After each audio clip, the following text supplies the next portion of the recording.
we go.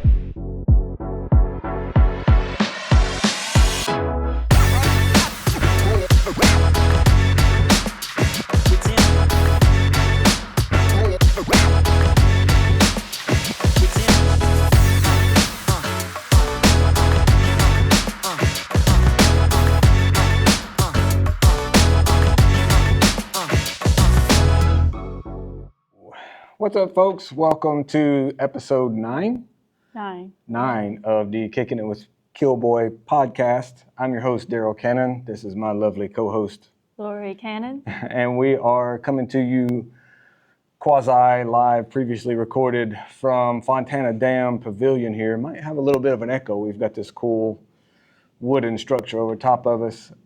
This episode is going to be a little bit different in that we are dealing with some medical stuff with Lori, and she's going through the process of getting properly diagnosed and treated for what looks to be Rocky Mountain spotted fever. She got bit by a tick about 6 weeks ago, a month and a half ago, and caught it right away, got on some antibiotics. They didn't stop it. They weren't the most potent antibiotics for that. And so she's having some symptoms, and we almost didn't do this one this week. She's powering through it like a robot, freaking crazy, but it's affecting her nervous system. It's kind of scary, but it looks like they're going to be able to treat it. We're going in for some scans and stuff next week, and they've got her on some pretty powerful antibiotics, but she speaks, anyway, point being, she speaks a little slowly and sounds different this week, and so she's got a little Forrest Gump affliction going. So I may be doing more of the talking, although she's got her usual plethora of notes and stuff that she wants to go over, so this one might go a little longer than usual because there'll be a little bit of a slower talking. You can like turn the speed up to 1.5 on the video.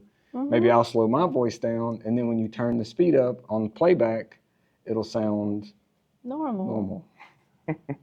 So I hope you, hope you're okay with that, and it doesn't cause too much of a problem here. So with that said, let's get this show on the road. What we got going on this week? I guess we'll kind of pick up and give some information where we left off at Maple Springs last week. That I learned something from Daryl that I didn't know about that being part of the original route for the Cherohala Skyway. Yeah, I heard it from somebody else. It's not like, I had some kind of special insider info, but I'd heard some kind of wives' tale that dead end road that went up to Maple Springs was originally intended to be a part of the Cherohala Skyway, and then it got stopped and redirected. So what was the story on that? Why did they do that? So that became designated as a wilderness area, and it's the Joyce Kilmer Slick Rock Wilderness, and it was designated in 1975. And to keep from going through the wilderness area, they redirected the route to what we travel today with the Cherohala Skyway. Oh, okay. So they went around basically a protected section of land, so that everybody wouldn't be driving through it. Interesting. Yeah, so even growing up there, I learned something new that I didn't know. That's cool, yeah. Always a new wrinkle on the brain. We can jump into what's been going on kind of around the Gap area. And it's been a little bananas out there. Bananas. Funny. Yeah, there was a really cool mix of rides the past couple weeks with, a lot of different types of cars, trucks, new, old, supercars, old cars, big bikes, little bikes. The small bore rally folks, man, they showed up like all week, I think. Yeah, they started coming in pretty early before their weekend last weekend, and there were a lot of sub 300cc motorcycles, Groms and Benellis and Cowie Z125s and the like, ruckuses, a lot of custom ruckuses. They had a always really cool show. And let's see, the RennSport Dragon Rally, they pretty much took over Fontana Village.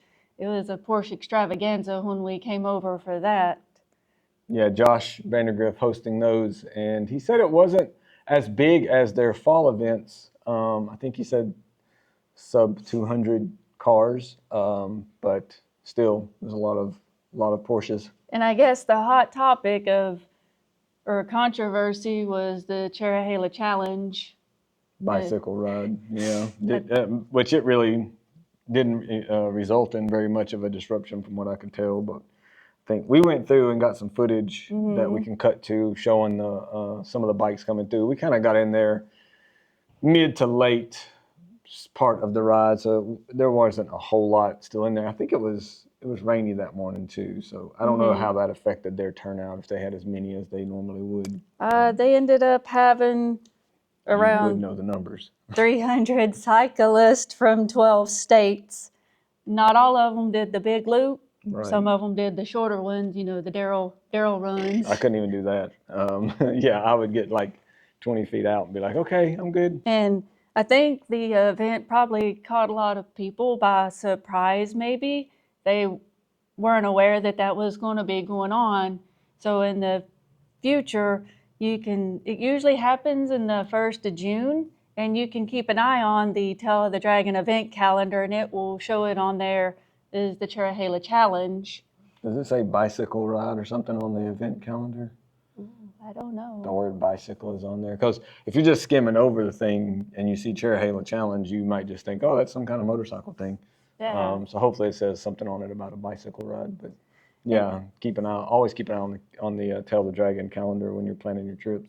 And something to keep in mind if you're like on the Dragon or the Skyway, the roads in between that they travel on is going around the bicyclist to always make sure you have a good line of sight.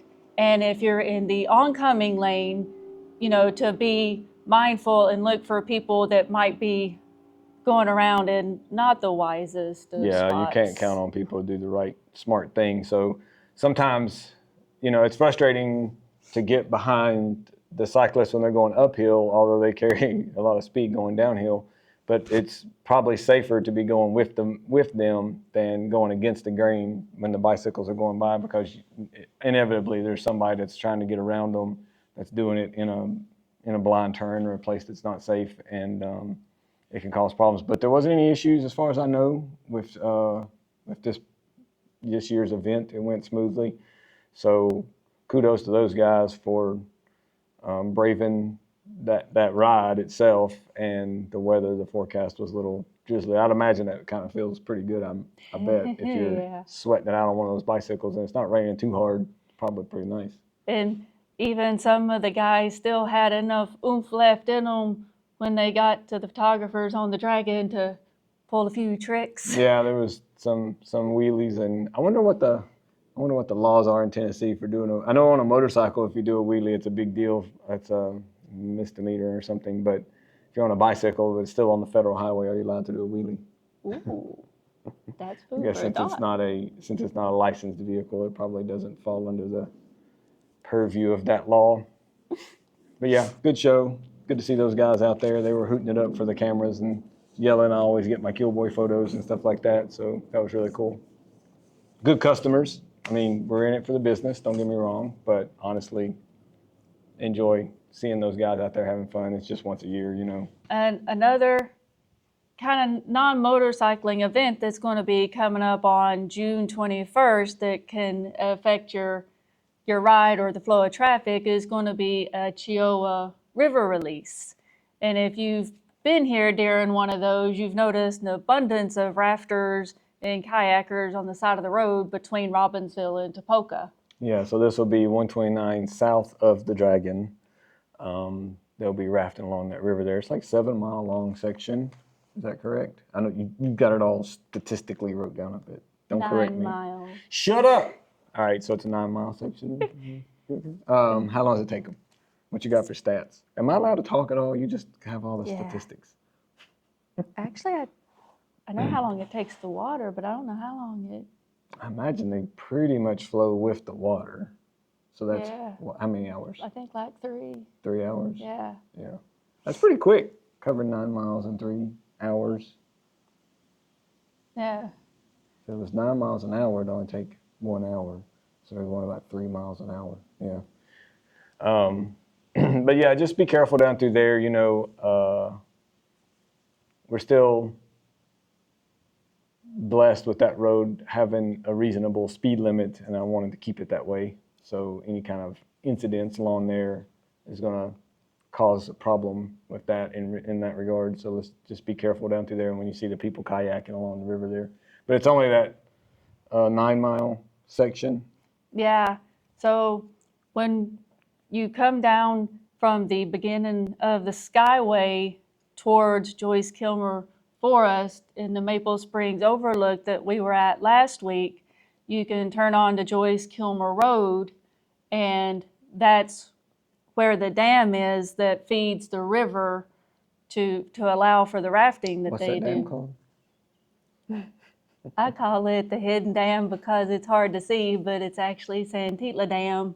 So it's the dam that controls the water level in the Lake Santitla, the big lake that Robbinsville surrounds, and it's directly contributes to Cheoah River down there along 129. Mm-hmm. And some kind of cool stuff about the Joyce Kilmer Road that connects from basically the Skyway area to 129 is you've got some really cool camping opportunities down there if you're quick enough to snap them up.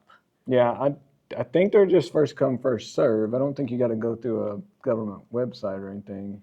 The only ones that you have to pay for are the ones that are on the Joyce Kilmer Maple Springs Inn at Horse Cove. Okay. They've closed part of that campground indefinitely due to water system issues, but the lower 8 sites next to the creek are still open year-round for $15 a night, and they're considered primitive sites, but you do have access to a vault toilet. I guess that's the fancy way of saying a hole in the ground. There's no potable water. Is that how you say it? Potable. Potable water. Right. So it's not drinkable. It's like, you know, it's not pure water. It's or clean water. It's usable water for certain tasks, maybe for washing dishes. But then you still want to probably rinse off with clean water. And as you continue on around toward 129, that's where you have the dispersed camping that you're referring to, where it's a first come, first served basis. And if somebody else's stuff's there, don't move it.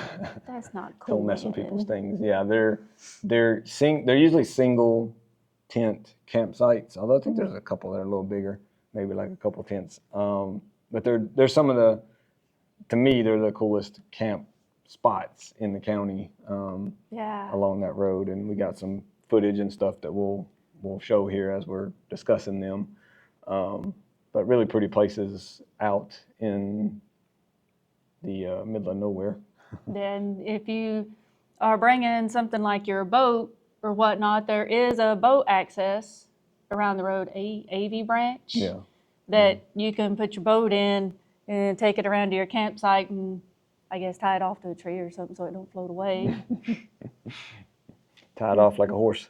Yeah, the boat ramp there is a full-size boat ramp. The dam that we're talking about, the Santitla Dam, it's kind of interesting how they started doing the river rafting, and that the Cheoah River that was dammed up to make Lake Santitla, the river that flows down by 129, had been dewatered like low level for over 70 years. Wow. And they had to do a good bit of work in petitioning to get them to open that flow back up for the recreational uses. The first river release that they did was in September of 2005, and we were actually fortunate enough to be there for that, and it was really cool. Yeah, watching the initial flow of water come down with all the dirt and mud and sticks and trees and stuff in it.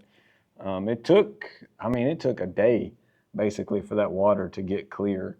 It was real muddy, the first time, and it's still to this day. They open that flow up about once every 3 weeks or so, and every time they open it, it does the same process, but it doesn't quite take as long anymore, I don't think, but it takes a few hours or half the day for the sediment and everything to sort of flush out and you get into the clearer water. So they'll usually start flowing at the day before the scheduled recreational kayaking days. There's a schedule online, and it's usually a Saturday, Sunday for the kayaking. So they'll start flowing it on Friday and get it all, clean and everything. And it flows at, I think, at like 1,000 cubic feet per second. It seems like that would be more CFS, cubic feet per second. Yeah, it couldn't be minute. And that 1,000, I feel like, is on the high. Usually the 2 days are different flow rates, and it'll be like 800 one day and 1,000 the next, or 1,000 one day and 800 next. But up to 1,000 cubic feet per second. So it's top level Class 4, Class 5 rapids. It's pretty hardcore. You do have to have a pass to be able to go down it. There's kayakers, and there's rafters. And I'm sure the people that are into it are saying I'm getting it all wrong. But for those of us who aren't super enthusiasts of it, basically it's single person boats and then like 6-person rubber rafts. The passes are pretty cheap, like said $2 per person. Yeah, so I think the reason for this is, and I may be totally wrong, I'm totally guessing here, but they don't want people feeling any resistance to getting out there and doing it the right way. Like if you make it difficult, people will sneak in, and if you make it expensive, people will bypass the pay part, and then you can't really track who's out there, know how many people are out there. I don't know if they keep track of that stuff, but I'm imagining they do. And just making sure that the people who are out there are qualified, and so they kind of want to check and make sure that before you go out on this deadly river, you understand and have some experience in this type of environment before you're just turned loose out there. And so I think that's why they're just super cheap. Yeah, they really emphasize that it should only It's okay. that due to the unique nature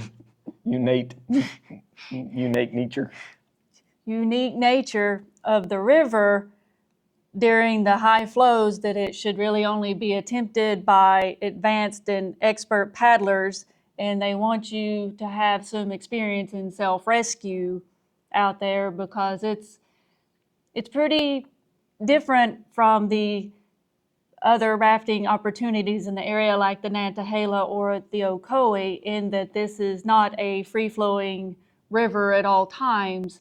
Like, take the Nantahala, for example, it's always flowing, so there's not a chance for the vegetation to grow up and there to be an abundance of the underbrush.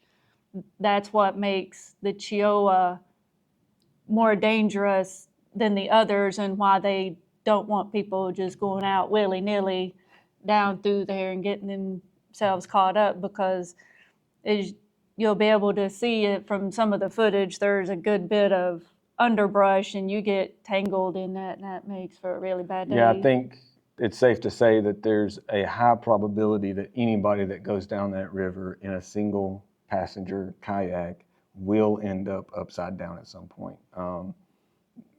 I know there's people who do it that are saying, yeah, I've been down it 50 times, I've never been upside down, but you know what I'm saying? Like, it's got these crazy little holes, especially near the end. There's one called Yard Sale that catches a lot of people out. There's 2 holes, and they'll get to the first one and be celebrating, and then get whoop, and they're in the next one before they know it.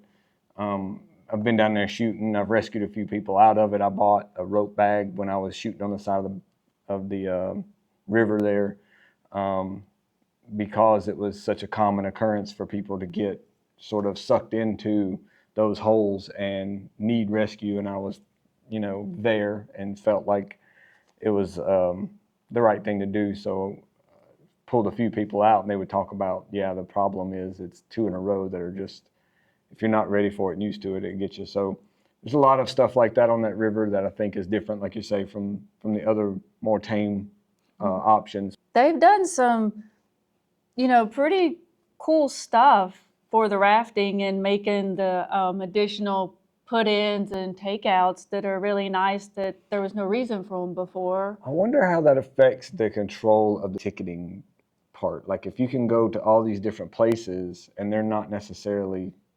staffed with ticketing agents, do people just put in there? I hope that they choose to do the right thing and put in at the top, at the beginning.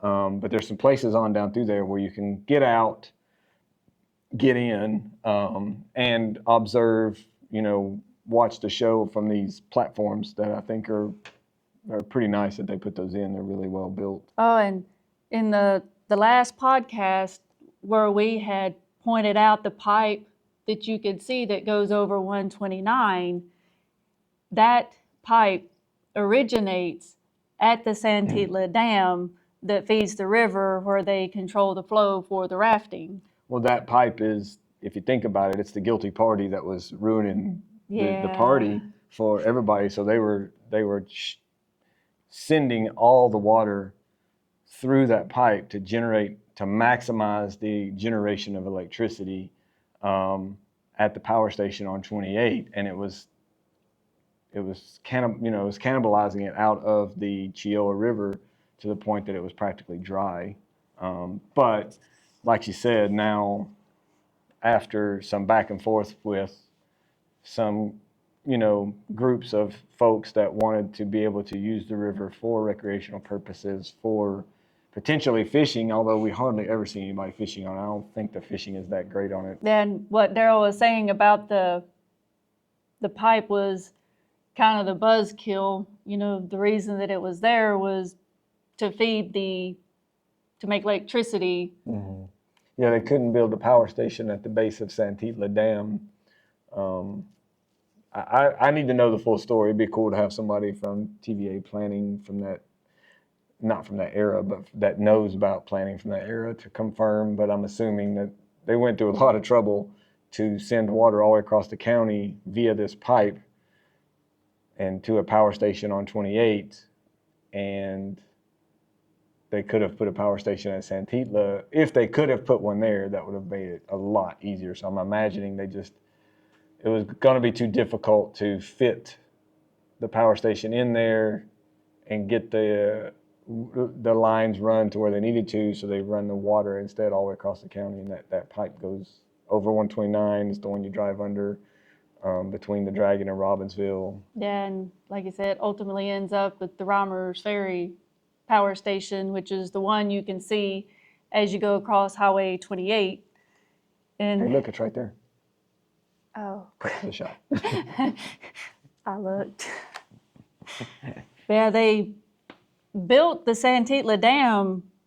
It began in 1925, and they completed it, I think, pretty quick by 1928. Jeez. Can you imagine these days? It would take 20 years to finish a project like that. And they actually used it was one of the first structures built using vibratory damping. And it was a way to control the concrete quality. Yeah, I didn't know that. Well, I mean, they do that now almost like it's standard process, I think, whenever they're putting concrete down on any significant amount, even this stuff right here. They'll put these sort of vibrating machines out there, and it's to get the bubbles to come up and come out of the concrete so that it's more dense and there's not as much air pockets in there.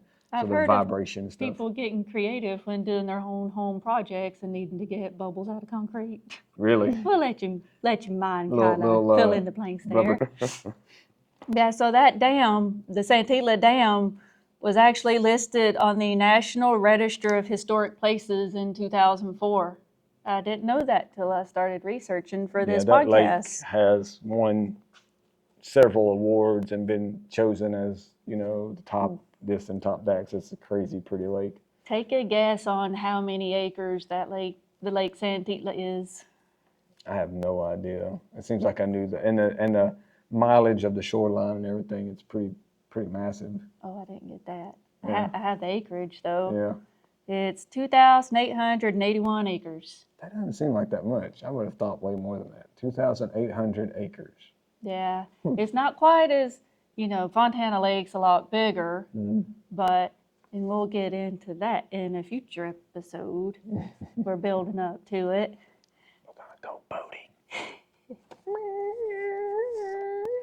And as I noticed on some of the signs as we were getting the footage, it says, conditions can change rapidly. If you hear sirens, get the hell out. Extreme danger.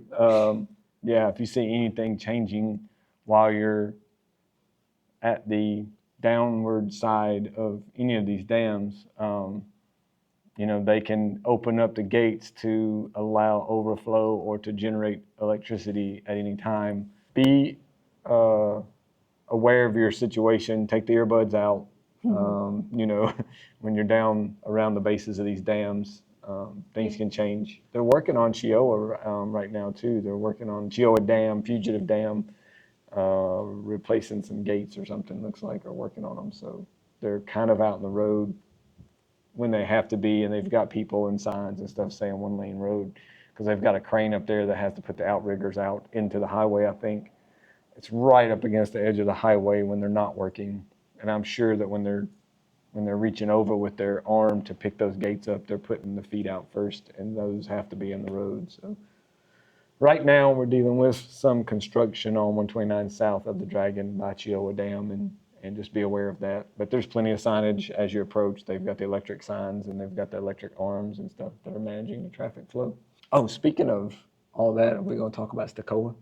Yeah. Oh, okay. Yeah, We don't have to jump into it. I just now thought about it. Yeah, while you're on the topic of construction in the area, You want to jump to Cheoah? you can fill them in a little bit on that project. Yeah, so the 5-year plus or minus 2-year project on 143 going from Robbinsville over Cheoah Gap, Cheoah Mountain, and then down to 28 is in full swing. There are like 5 construction companies assigned to different segments of that, and the one that is working the very top, Blaylock, has hired me to sort of document the progress with photos and videos, aerial stuff, and I got some footage of the beginnings of the tunnel that they're building at the top of Cheoah, and it's going to be the first land bridge in North Carolina.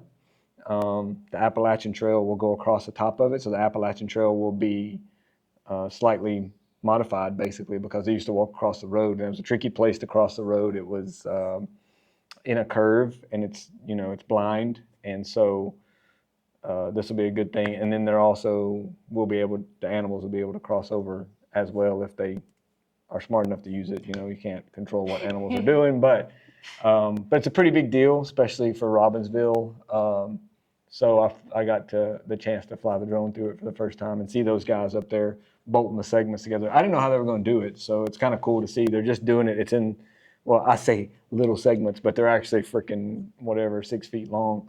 But it's in slices, and they're just bolting them together in the segments and creating. It'll be 2 tunnels. So right now there's just the 1 tunnel, but there will be a tunnel for each direction of traffic, basically, that's big enough for large vehicles to go through. We're hoping that it will accommodate some more industry in the area, some growth for the county in the long run. But there's still at least a couple more years, 2 or 3 more years on that project. So expect delays on that road if you go that route. Try to avoid it if you can. There's other options to get from A to B without having to take that road. Especially during the week. Weekends, it's not bad. They're not typically up there doing anything on the weekends. But if they have a really rainy week and they didn't get much done, they do have the option to work through the weekend to stay on schedule. But for the most part, the weekends, it's pretty clear. A little dirty. You're going through construction, so just be patient, be vigilant on that. But yeah, it's cool to see the progress on that, have the opportunity to be the first one to fly through the tunnel. Yay. To go through the tunnel, virtually at least. And I just want to point out how pretty these mountains are behind us. Is it showing up pretty good in yours? Sometimes, except whenever it exposes to you. Hey, out of my camera. There we go.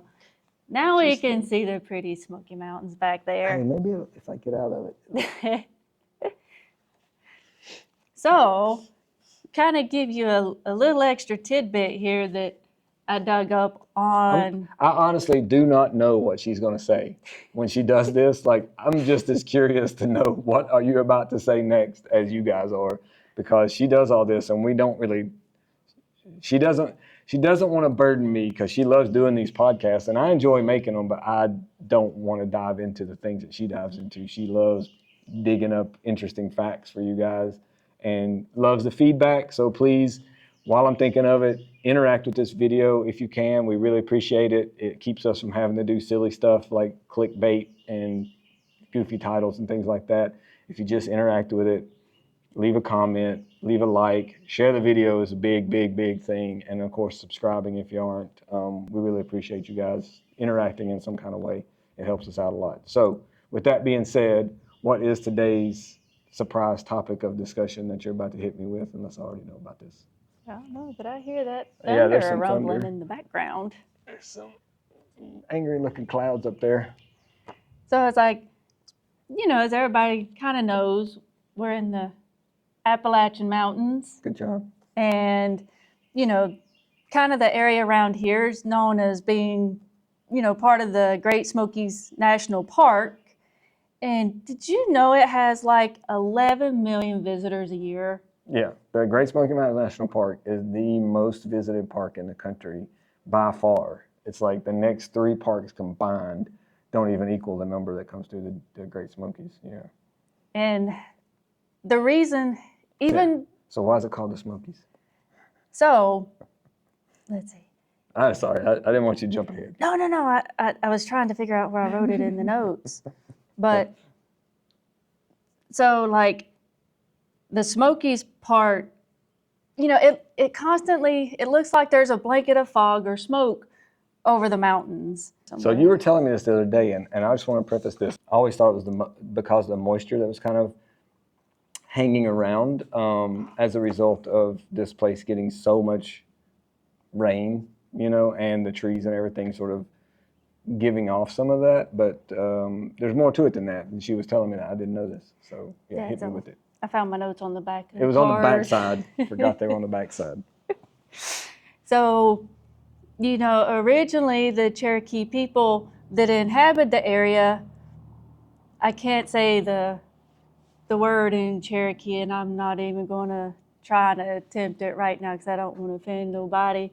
But the meaning was place of blue smoke. So when the European settlers came in, they kept the smoke part. Ooh, that sounds big. A low helicopter somewhere.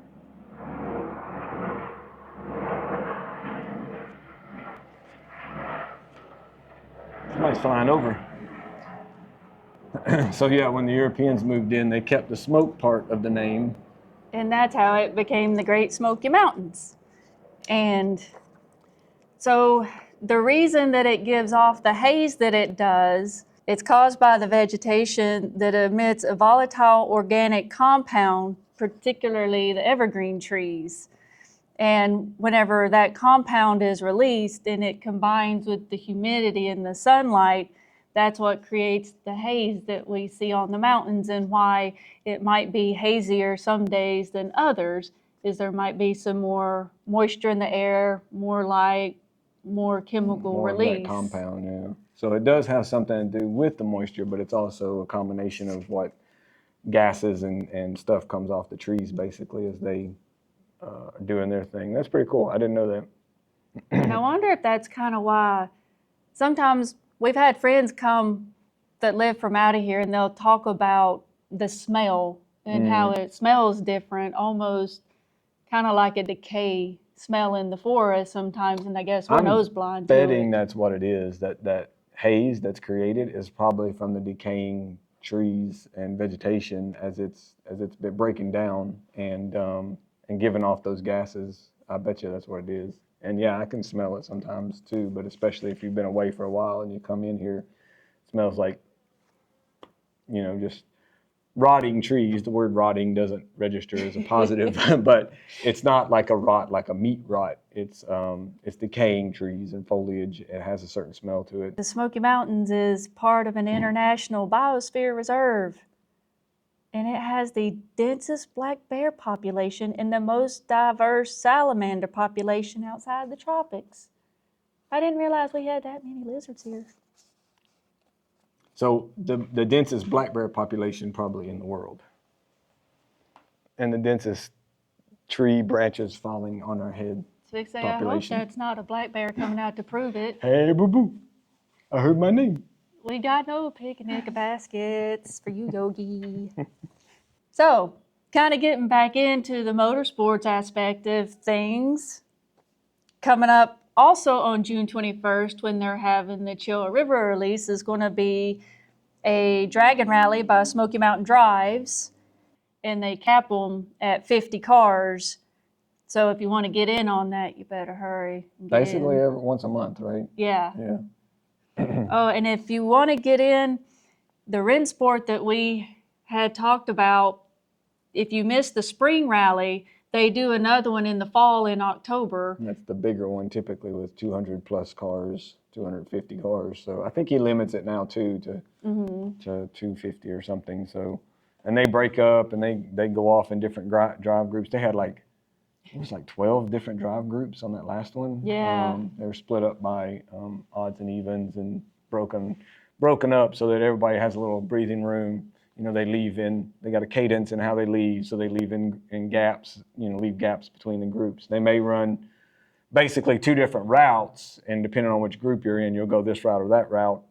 And you get to choose, to an extent, but they try to break everybody up so that you get some breathing room and you're not just in an accordion parade the whole time. People, really enjoy them. They keep coming back saying it's a really good structure, good time, fun people to hang out with. So if you're a social person and you have the desire to be a part of one of these, check them out. On June 26th to 29th, we'll have the annual Focus Fanatic Dragon Takeover. June 27th to the 29th will be Invading the Dragon, which they'll be stationed over in Fontana. That's a BMW-based rally, Invading for the M Series BMWs. And they sold out last year, so you got to get in on this stuff early, y'all, if you want to secure your spot. Let's see, the June 27th to 29th will be the Thunder in the Smokies event, which is held up in Maggie Valley. It's a motorcycle rally that's kind of neat. We attended it one year, helping Wolf Creek Rental set up with their vehicles. It's mostly like cruiser focused rally. So for those folks that are into that, you got that coming up. And then we'll kind of go ahead and touch on what's coming up for the 4th of July. Let's see, as always, the Tail of the Dragon store will be decked out in its 4th of July gear. They'll have specials, and the girls will be dressing up and looking all cute, so make sure you stop and check them out. Yeah, they go all in on the decoration and on the costuming and stuff. It's really cool to see them do that. And for those of you who are on the fence about visiting and thinking, because this is one of these topics that comes up a lot when somebody's assuming when it's busy, and they're like, when's a busy time? And people are like, well, don't go on July 4th. I'm here to tell you July 4th is not busy. It's actually a pretty slow weekend typically because it's such a family-based holiday. People are off doing things with their family and with others, I think, cookouts and things like that. So it's not super busy up there on July 4th, surprisingly. But if you are here and you're looking for something to do, Fontana Village is going to be having their celebration, the Freedom Fest, July 4th, 5th, and 6th. They're going to have live music. They'll have guided lake tours of Lake Fontana here behind us. You can ride Hazel and learn a little bit about the lake. They've got the lazy river. If the lake's not your thing and you'd rather stay a little more stationary. Are you building your way up to the main thing, or do I need to make sure that this gets said? What? Fireworks. Yeah. Oh, okay, you're getting there? Yeah. Okay, keep going. And then, after you've went by the ice cream shop and you've gotten your sweet treat, you can settle in for some fireworks. And Fontana will be doing their fireworks on July 4th at 10 p.m. And I just want to say something. Things could change, but if history is to be trusted, the fireworks at Fontana are pretty freaking amazing. They do them from the ball field right in the middle of the village, and you can practically sit up under the fireworks. You can get so close, and they're like industrial grade fireworks. This isn't a small thing. They go all out, and they do a pretty massive show. So if you're able to be out here on July 4th, the night of at 10 p.m., you should be able to get a pretty good show. It will be crowded. There's not a lot of parking up close, so come a little early if you can, or plan on parking back down the roads and walking up to where the ball field area is so you can get a good view. There's a lot of trees around Fontana Village, and so if you park way back and you just stay there, there's a possibility that your view will be blocked by some of the trees between where you are and the fireworks. But if you can get up to the ball field, it's basically straight up above your head when they do the fireworks. It's crazy. So it's a pretty good show. It's like you can come early because they're going to be having some live music. You can grab you some dinner at Quill's Canteen. And you get a good parking space. Yeah. That's what it's all about. Front park. Dara likes his front parks. Hashtag suck it, Kamal. It's an inside joke. Me and Kamal will be fighting for the front parks. And if you are not able to make it to Fontana on Friday night for the fireworks, Graham County is going to also have their Heritage Festival going on the 4th and the 5th. They'll have the road closed up in front of the courthouse. They'll have live music and dancing on the square, which is a pretty cool thing that Robbinsville does most every Friday night during the summers. Yeah, and we talked about that on a previous episode, the square dancing on the square and all that stuff. But did we show any footage of that that we shot? We went and shot some of that for the county, so maybe we can insert some of that footage, play some music, montage, and go.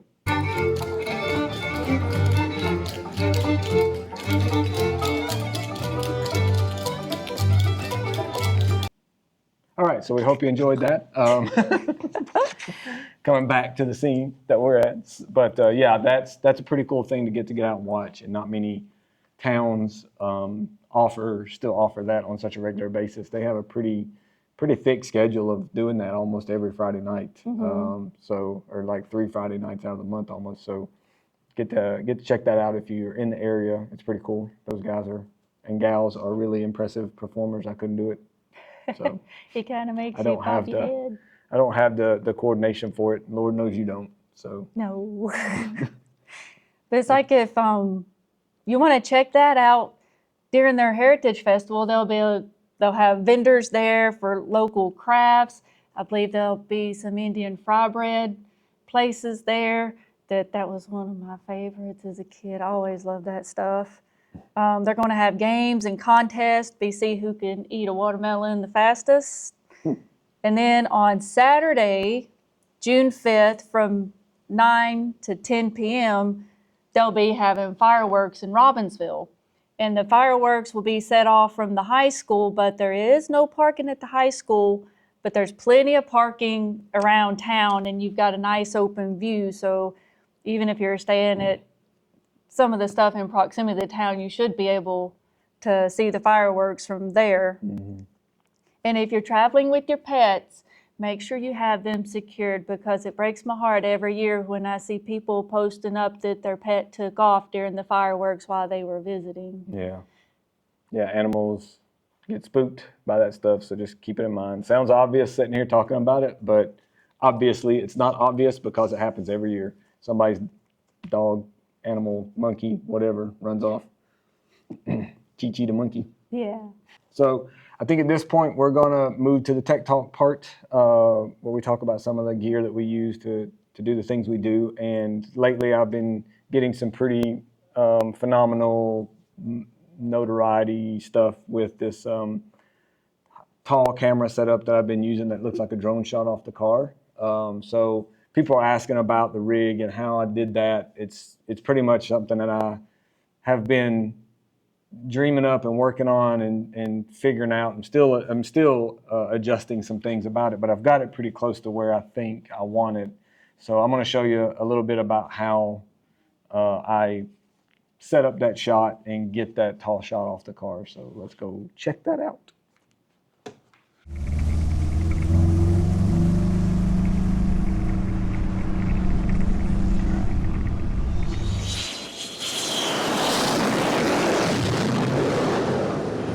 What's up, everybody? So I'm going to show you a little bit about the gear that I'm using to get these that I'm scratching up my car with, to get these tall shots. Now, normally this is the setup that I've been using for a long time. Well, I wouldn't say that I've been using. I added these brace arms here, but this thing will go, you know, pretty far up there. But once you get past this point, it's unsupported.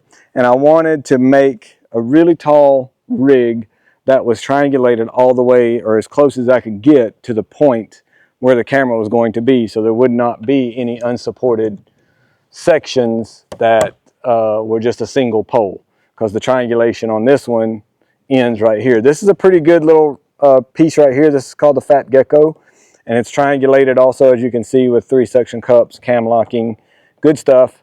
But once you get above this point, the rest of it is just single pole, and it starts shaking once you extend it out.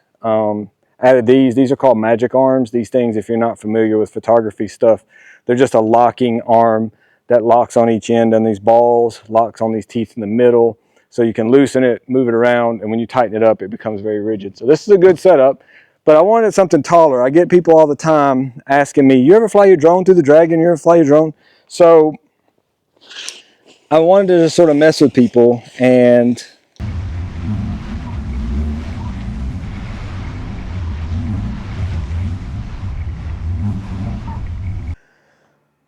basically I put this together with some trial and error.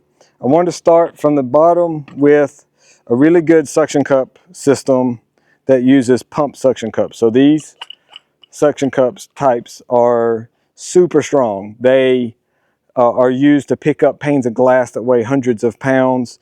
You can use them to climb glass walls with handles on them. They'll hold your body weight.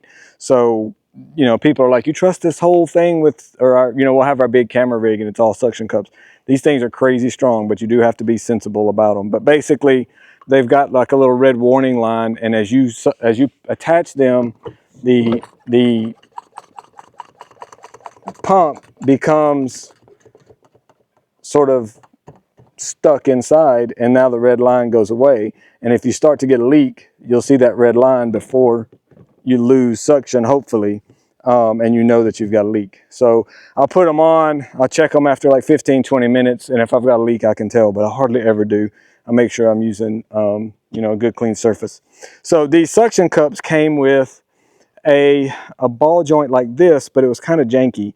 It was a little die cast, you know, pot metal aluminum thing, and I didn't super trust it, so I bought these upgraded ball joints that are really nice, anodized, bigger, beefier, have a bigger foot to interact with the suction cup. And then the main part basically is these crazy long, I'll just unscrew one and get it all the way out. These long selfie sticks that are carbon fiber, they screw lock together, and it's, was it 10 feet? It's 10 feet long.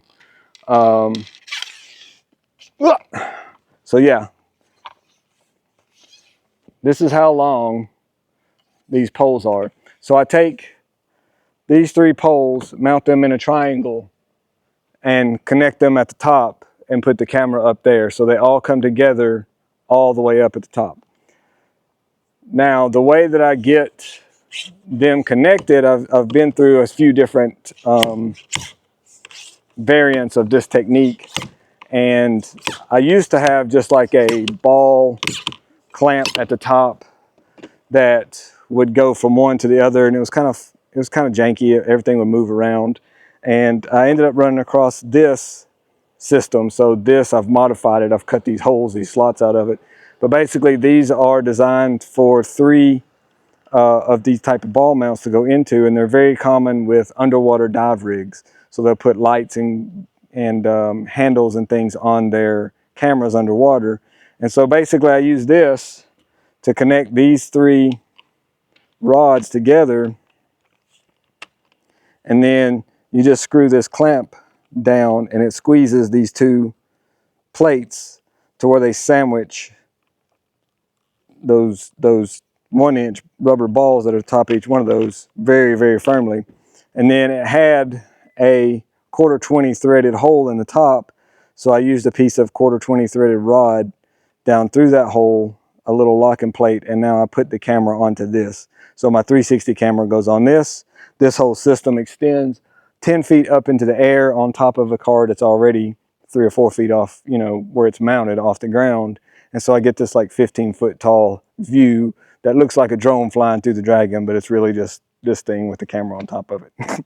So I'll put a link to these various components in the comments. I have to have a ladder. This is not something for everybody to be able to tighten this up. Once I get it up there, I basically have to take a ladder and climb up there and finish the job. And it takes every bit of how far I can reach. Sometimes it's kind of sketchy, the situation I'm in when I'm tightening this thing down.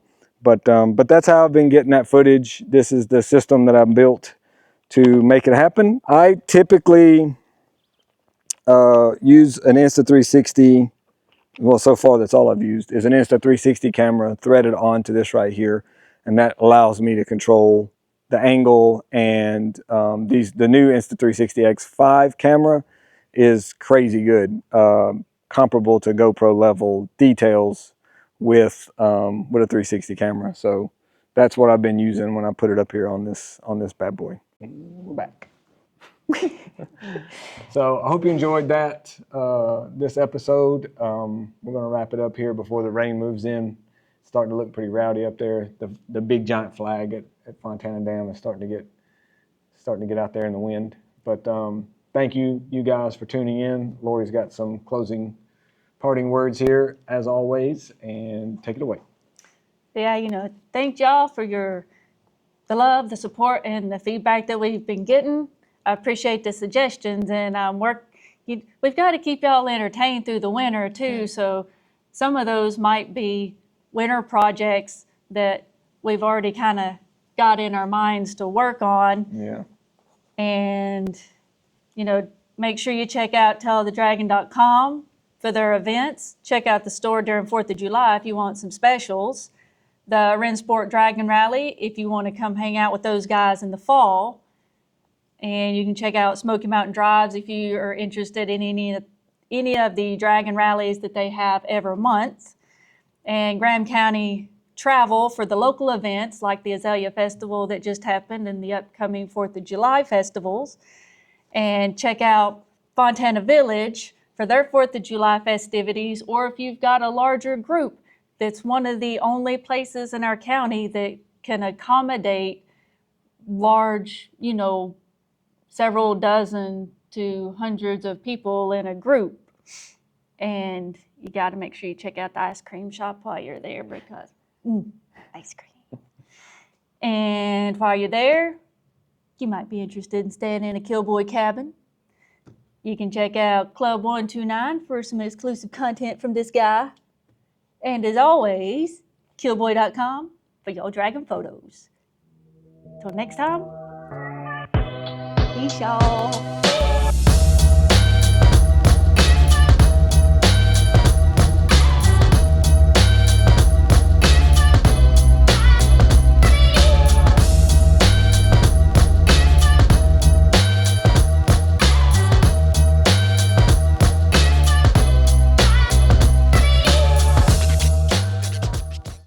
Oh no. Womp womp.